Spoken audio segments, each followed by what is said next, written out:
Over the past 24 hours, Michigan football has received quite a bit of news. Issue number one, because this is the briefest, we'll talk about it more in this episode, but just to get it out of the way, co-defensive coordinator and defensive backs coach Steve Clinkscale is out. He wasn't fired, rather, he was hired by the Los Angeles Chargers. This is yet again another former Michigan football staffer who is leaving the Wolverines, leaving Ann Arbor to go to Los Angeles with Jim Harbaugh to coach the Chargers. I'm not going to lie, I'm curious as to how the Chargers will do with really what is an all formerly college football staff. Obviously, Minter had previous stints in the NFL, and who knows, maybe some of the coaches that Harbaugh brought along will be NFL level, but that'll be something that is interesting to watch. More importantly, Michigan announced the hiring of Don Wink Martindale as defensive coordinator. The fact that Wink Martindale is old and his first name is Don gives me a little bit of PTSD for Don Brown, also because both of these coordinators like to blitz a lot. But Martindale apparently did well in the interviews, and I'm going to talk about the good and the bad and give you a breakdown of Martindale being hired in, what his hiring means for Michigan, and what he is going to do or what he should do with the current roster situation, as Michigan is 128th in returning production. Welcome back, fellow football fanatics. It's your host, College Football with Sam. Before we talk more about Michigan football and about what Wink Martindale's hiring means, please click that red subscribe button. Share this video around to any Michigan fans or students or anyone invested in Michigan football, even if it's Ohio State fans who are looking to get updated on their biggest rival. Share it with them, encourage them to subscribe. Also, like this video and click the notification bell so that you can get notified when I release more Michigan football, Big Ten football, and college football content. College Football with Sam is the best Big Ten football channel on YouTube, and we're going to try and hit 20,000 subscribers as soon as we can before the 2024 season even kicks off, and we're going to be doing a giveaway at 20,000 subscribers, so stay tuned for that when we hit that. Lastly, if you want to support the channel, please check out my merchandise page to purchase merchandise where you can represent this awesome brand, and or check out my Patreon page and sign up as an All-American, All-Conference, or Heisman patron. If you're an All-American or Heisman patron, you will get access to occasional insider bonus content, along with, of course, like any Patreon member, being thanked at the end of the video for your awesome support. But without further ado, let's resume. So, Wink Martindale, it was down to him. It was down to the Chiefs defensive line coach.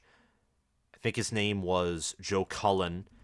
Jim Leonard was also a name early in this rumored hiring process, but for whatever reason, never came through. I would say that's likely because Jim Leonard runs a different type of defense.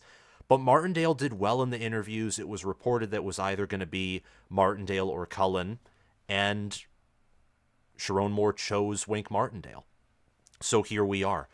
Martindale previously coached at the Baltimore Ravens as their defensive coordinator. That's where you have that schematic familiarity. And for the previous 2 seasons, he coached for the New York Giants as their defensive coordinator. It's probably more fair and easier to judge Martindale's performance off of his time with the Ravens, as the Giants were in a severe rebuilding stage in the previous 2 seasons. But even in his time with the Ravens, where he fielded great defenses, elite defenses in some cases, his defenses were not without faults, because at the end of the day, he was let go by John Harbaugh and the Baltimore Ravens. After fielding 3 top 3 defenses, his defense fell outside of the top 16, outside of the top half in scoring defense in the NFL. The offense that year, 2021, wasn't good either, and the Ravens went 8-9 and missed the playoffs, but it is what it is.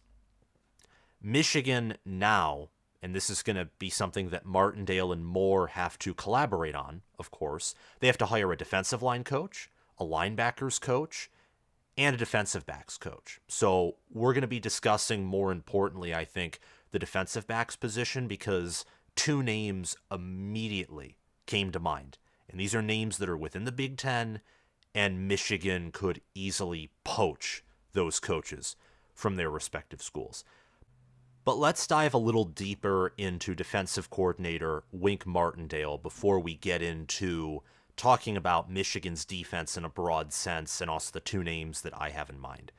Martindale spent the 2022 and 2023 seasons, obviously, as the defensive coordinator for the Giants, and he resigned after this season. Before then, he also served as the DC of the Ravens from 2018 to 2021, fielding, as I mentioned a few seconds ago, three top three defenses, all in a row.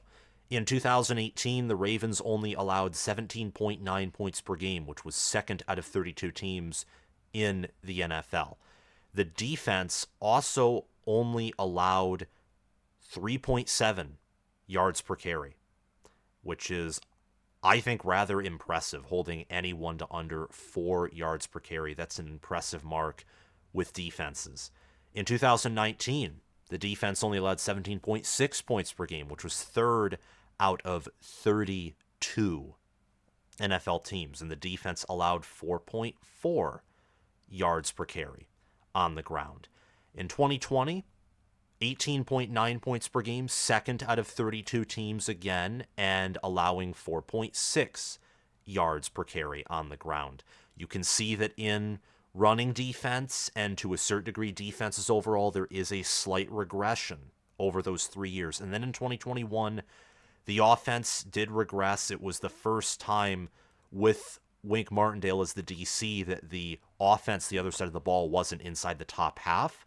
The offense barely scored over 21 points per game, but the defense allowed 23.1 points per game, 19th in scoring offense.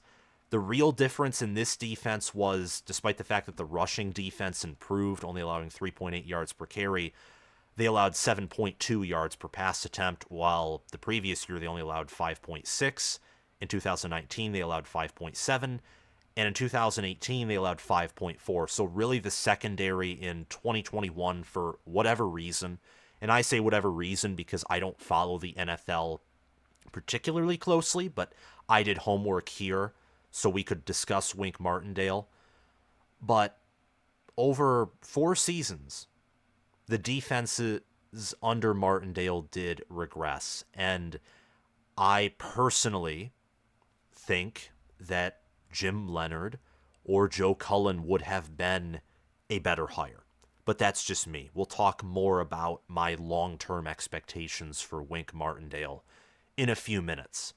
And then with the Giants, which again, because rebuilding years and terrible offenses that at peak were 15th and then 30th in 2022 and 2023 respectively.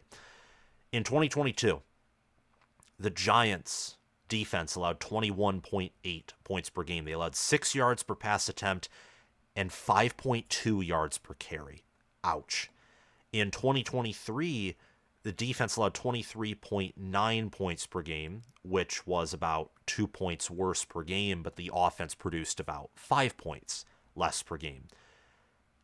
The defense was 26th out of 32 teams.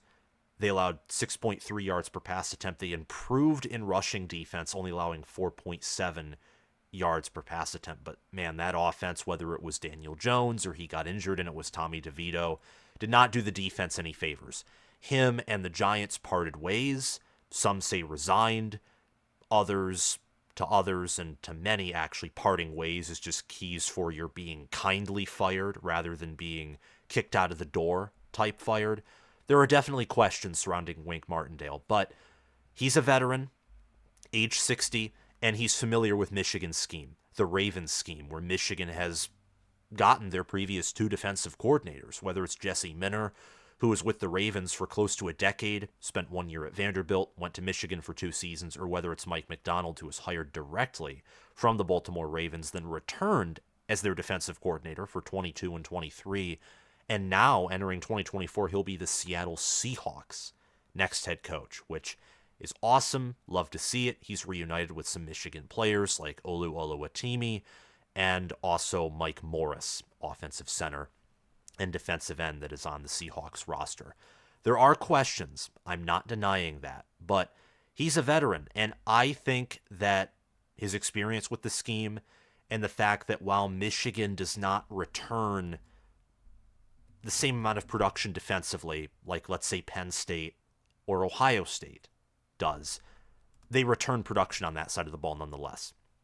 They bring back a defensive line that they lose Braden McGregor, Chris Jenkins, Jalen Harrell. They lost 3 starters on that D-line, including a rotational player in Cam Good.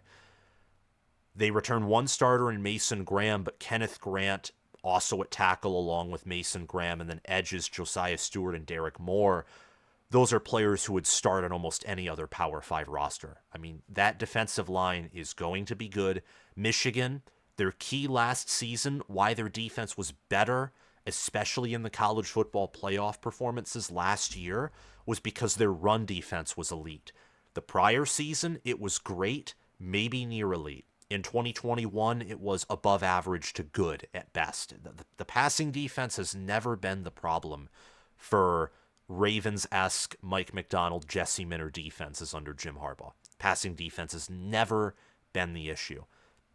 It's always been the D-line. It's been the linebackers. It's been stopping the run. It's been the interior trench play on the defensive side of the ball. And interior trench play is so important in the Big Ten, so it's good that these players return.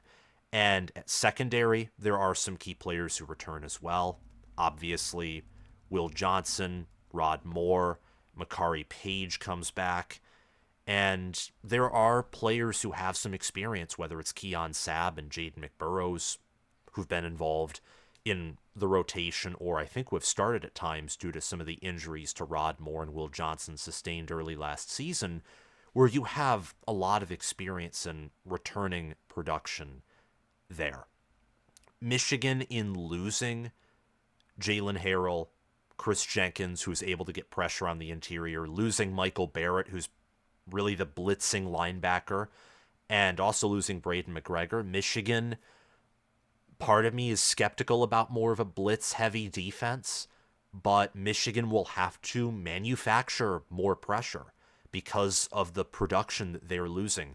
Michigan's losing the most production at linebacker and defensive line in their front 6, front 7. The secondary is where they return most of their production. So maybe this is, especially in the short term, maybe this is a wise move from a schematic adjustment hire. Let's talk about 2024's defense overall. That's where we were going anyway, so we might as well make that the topic.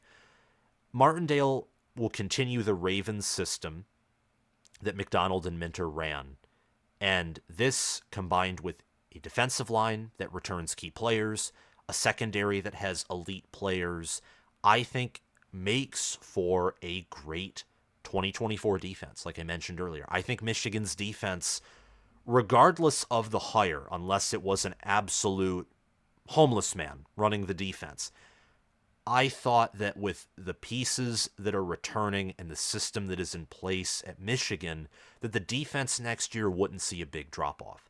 Now, the offense, this is a topic for another video, totally different story. I think the offense needs transfers big time at quarterback, at wide receiver. An extra offensive lineman and an extra tight end wouldn't hurt either.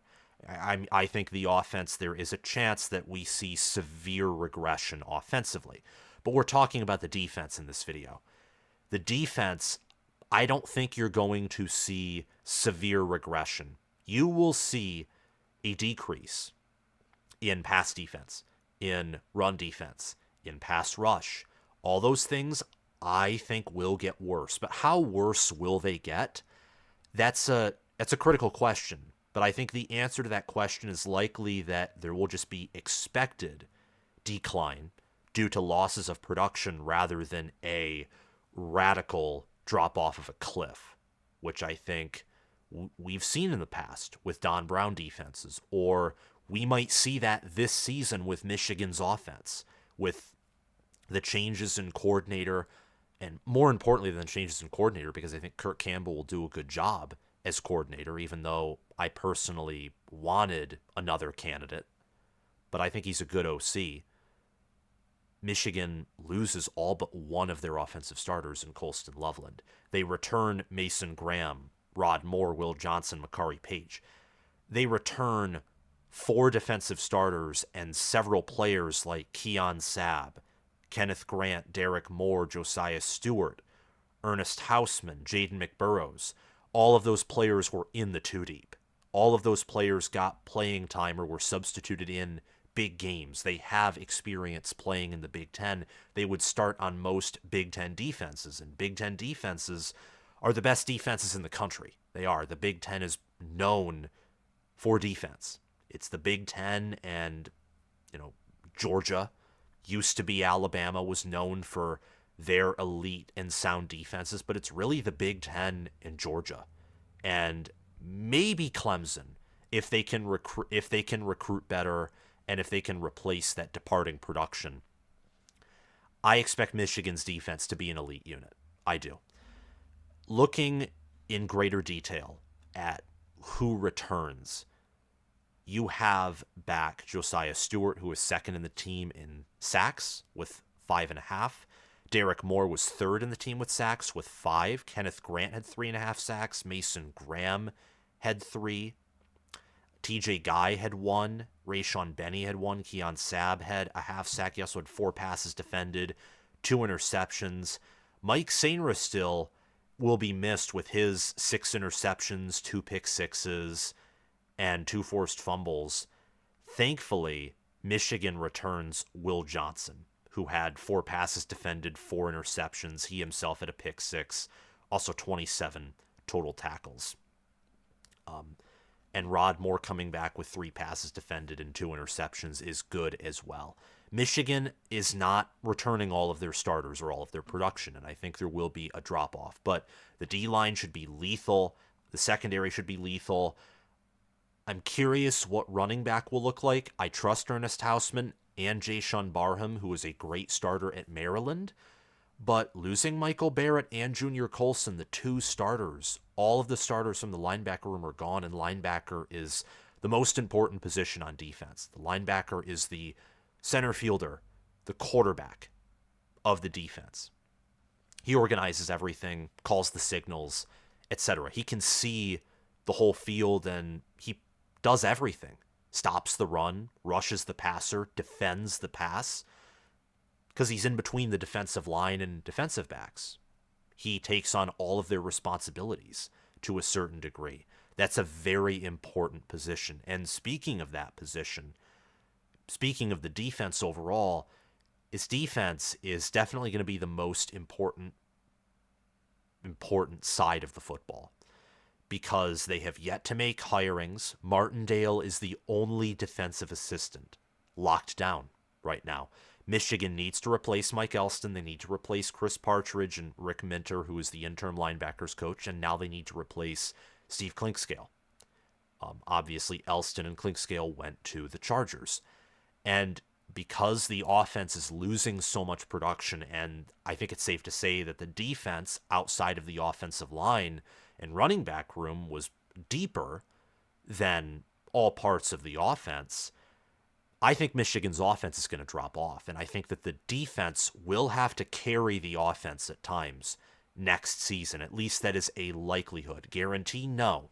Nothing can be guaranteed. That's why we play the games. That's why games aren't decided by paper and ESPN's FPI or the JP poll or my potential power index.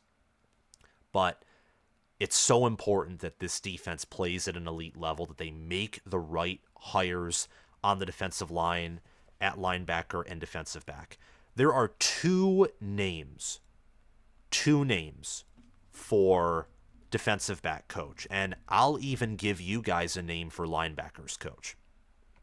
But as defensive line right now, as the defensive line goes, I'm unsure, but that's just for now. I haven't really done research into that. Nick Monroe from Minnesota, currently the co-defensive coordinator and cornerbacks coach. coached Justin Wally in 2023.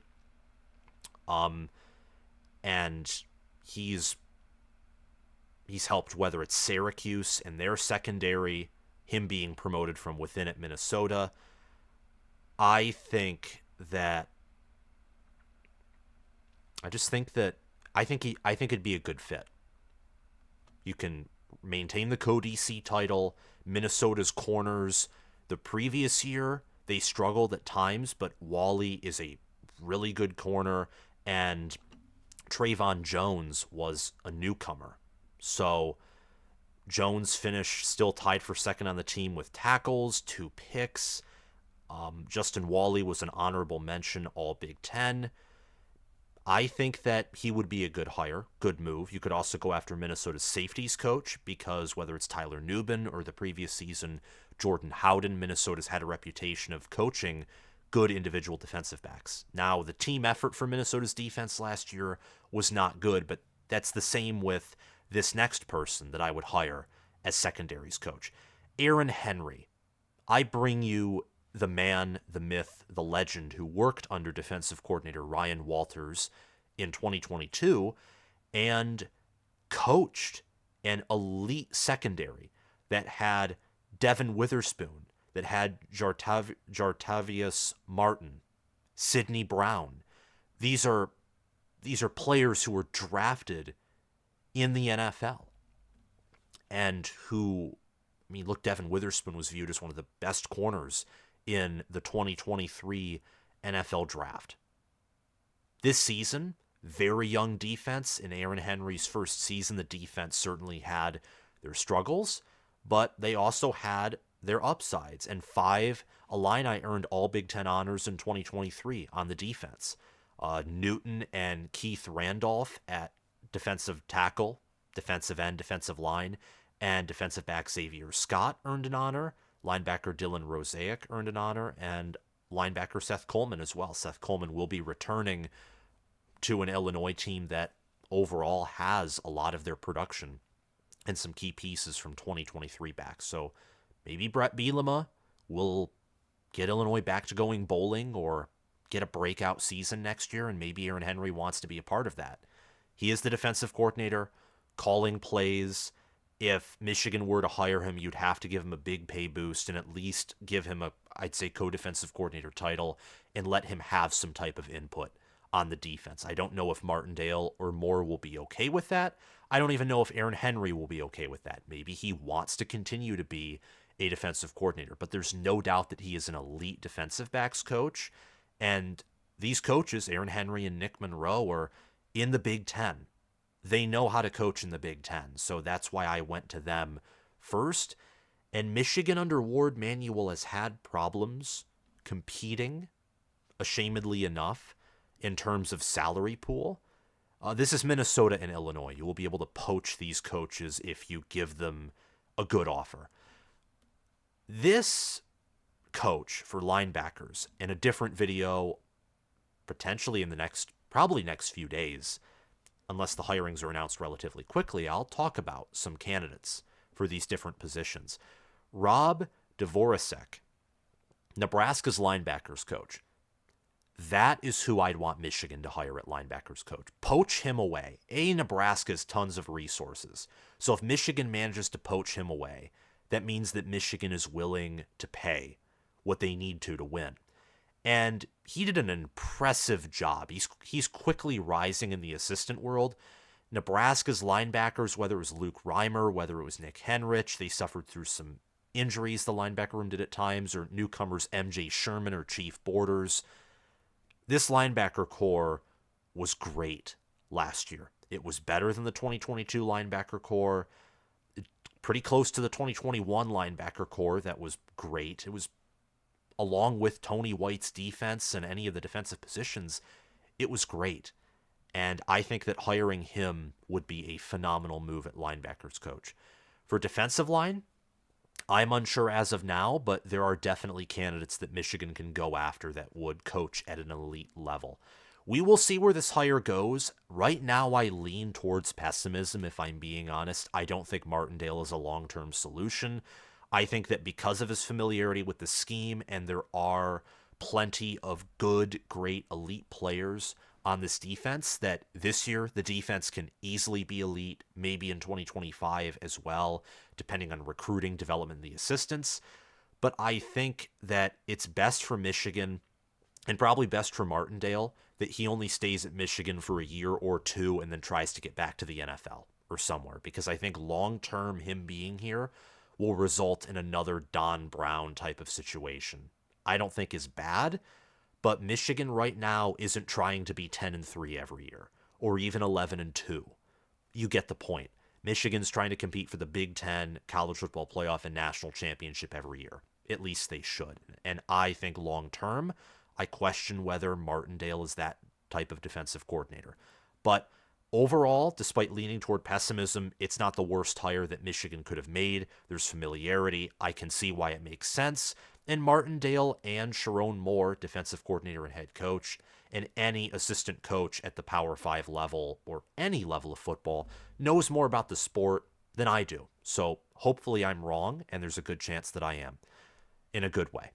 Thank you to Crash2488 and Justin Rogg for sponsoring this video as a Heisman patron. Thanks to Spencer Bringhurst and Armani Torres for sponsoring this video as an All-American patron. And thanks to Will Loftus, Gabriel Calendar, Roaming Gnome, Matthew Sale, Chris Lane, Austin Christmas, and Zubin Zah, and Janisha Cockrell for sponsoring this video as all-conference patrons. Have a great day, guys. And if you're listening on Spotify, please follow the channel. Bye-bye.